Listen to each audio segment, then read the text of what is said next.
So welcome back everybody to the latest More Kingston Smith David reviews catch up on the state of the world of advertising. And it is the world today because we have Kerstin Emhoff with us from Los Angeles, which is a joy. Kerstin, maybe we could just start by getting your view on the current state of the production industry in the States and what you're seeing over there right now. Yes, well, the view is actually super positive. It's really, really busy in the States right now. And I think that it's probably from a backlog of, agencies and clients not doing anything or doing, certain messaging and holding off. And all of a sudden now feeling like, okay, we have to put stuff out there, which is great for us, but also I think everyone who's in the mix on it right now is feeling the pain of trying to shoot a lot of work during a pandemic. And especially here in Los Angeles, where we're still in a surge, we are daily navigating how do we do this in a way that's not going to get us shut down. And the practicalities of that must become increasingly tricky, right? Because I mean, the vibe I get is that the US has become very busy. At the same time as the virus has grown. So there's a kind of maybe a triumph of hope over reality a little bit that you're trying to navigate. Yeah, but also I think, honestly, I'm not that involved with actual productions anymore until the last few weeks, because now I'm the business perspective on how are we going to handle liability as a company? Because, in all of the contracts, there's the COVID clause, which is basically insurance companies, for the most part, over here aren't insuring any shutdowns. So clients have to take the shutdown, but the production companies are taking the liability of what is happening to the crew.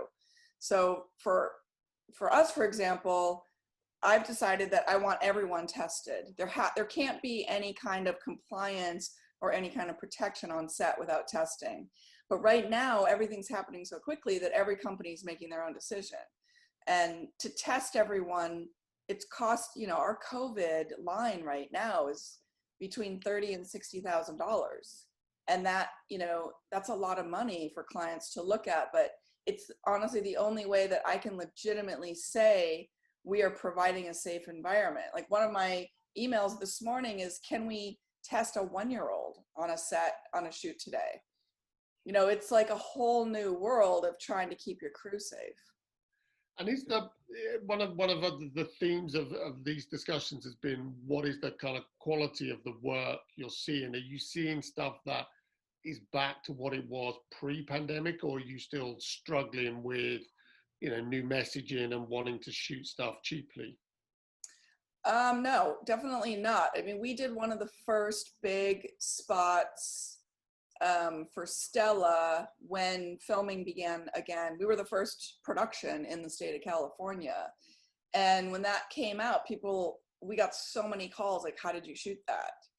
And it was very difficult. I mean, we had celebrities that we shot in their houses with only the director and a DP. We shot exteriors in San Francisco because they had just allowed for filming. We shot interiors in Long Beach because we could only shoot interiors there without masks. So, I think as producers, we love a challenge. And a lot of us are like, all right, we're going to figure this out. But it has become increasingly difficult and I think we're more reliant on our partnerships with the agencies and everyone saying like, okay, we're going to do this to get the work done. Like none of us want to be doing mask wearing messaging anymore. Like that's depressing because we're all living that, like hopefully we're going to be beyond that. And that's what we're doing for the future. Yeah, I think that outlived its usefulness after about 4 days, in truth. Yeah. Unfortunately, that period went on far too long. But coming back to what you were just saying about the need for a more close partnership with the agencies, are the agencies listening? Are they providing you, are they adapting and giving you the scripts that make sense? For the most part, I will say there's almost like a therapy that has been going on the last few months with our agency partners because we're all in the thick of it. And we've had agencies who are like, we're going to pay you early. Like none of us have cash flow anymore after going through this pandemic. We've had so many agencies be really sensitive when I was like, I can't float a $3 million job. You know, that is a huge problem for us. And, you know, we've had agencies get their clients on the phone with us and say, okay, how are we going to work together on that? And that's something that we battled for years. You know, cash flow is such a huge problem. So I'm like a little bit emotional about how like everyone has really come together and said, like, how are we going to do this? And I feel like there's been a respect for us as production companies of being able to navigate it in a way that we can get stuff made. Presumably then you're hoping that that might be something that survives beyond the crisis. Yeah, I mean, it 100% should and will on both sides, because you're looking at, you know, we're in a position as producers as well where we're like, how many people do we need? You know, it's hard because we're union in the US and there's a lot of like, oh, this person does this and this person does this. But I think we've all looked at like, what do we really need to make this stuff happen? And that kind of reset, I think, is going to be really interesting for us as an agency or as an industry, because from the agency perspective, they've been going through a reset anyways on what is an agency, what's the value of an agency, how are they working. I think for all of us to do this right now in such a dramatic way is going to get us to the point where we can look at how are we doing things and what do we really need to do, because no one's getting budgets, no one's bringing the old school, and I don't think we really want to bring the old school world back at this point. Yeah. Interestingly, one of the things you mentioned was insurance, and there was a big government announcement here yesterday where they're basically going to underwrite insurance for COVID risk, which I think is going to be, you know, it's probably game changing here short term. Yeah. Is there any vibe that something similar might happen there? Yeah, there's a bill in the Senate, which is laughable because there's a lot of bills in the Senate right now. That is hopefully going to force underwriters to cover Corona. That being said, you know, it's interesting that as we were starting to navigate, like, what is it going to take for us to be able to shoot here? We really looked to the UK first, because I think a lot of the business practices in the UK are so much more respectful of vendors, you know, production company to agency relationships, client to agency relationships, you know, how UK would cover insurance, how our first job that we shot in the UK, we got on the phone with the insurers and they were like, yeah, here's what we need you to do, but yes, you'll be covered. Like, that was amazing. I don't really see that bill is going to be passed, to be honest, because it's going to take forever. Yeah. But I do think that there's going to have to be something moving forward that looks at the possibility for future pandemics.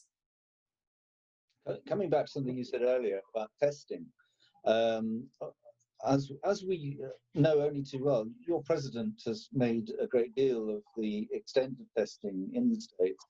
There have also been problems with test results and how quickly they come back. Are you able, with the testing you're doing, are you able to access a private program which is providing you with instant results, or are you also victims of this time lag?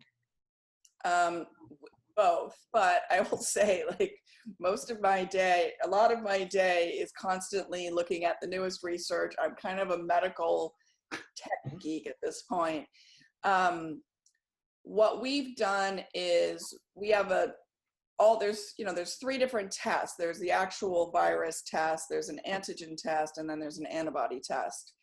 We're able to get the antigen test, which is a 15-minute test, which is just kind of like a first line of defense. So we had a set recently last week where 2 people tested positive with the antigen test.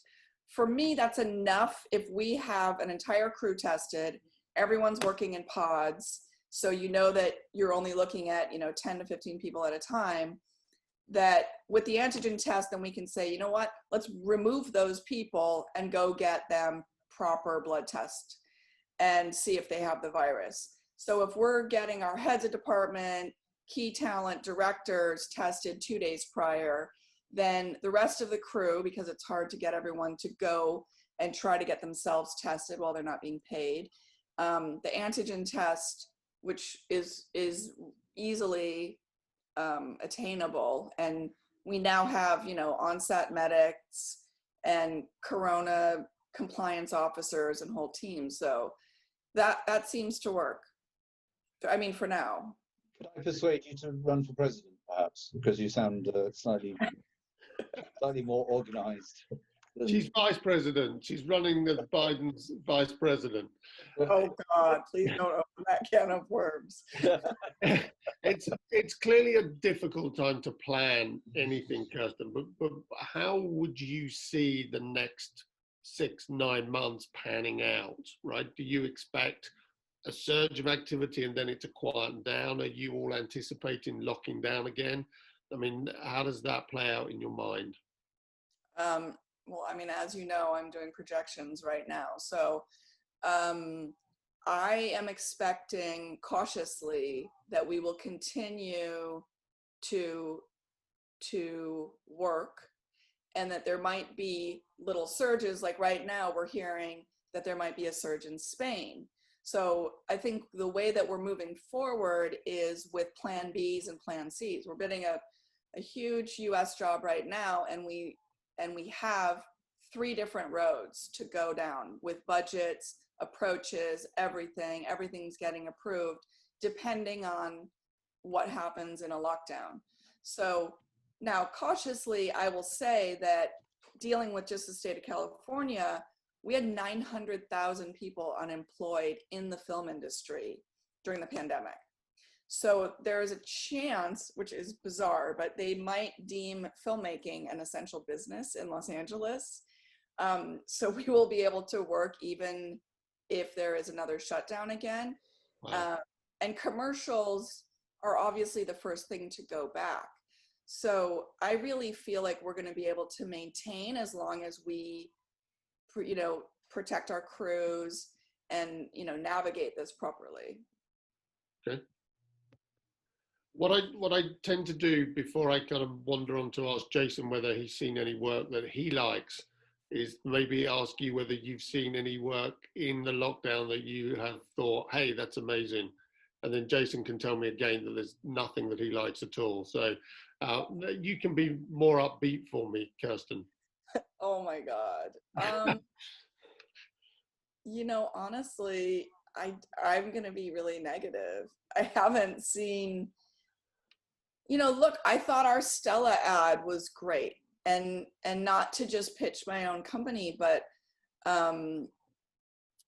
you know, I thought when we shut down and the Facebook and the New York Times and the Uber stuff came out, you know, that was really powerful because we were all going through it.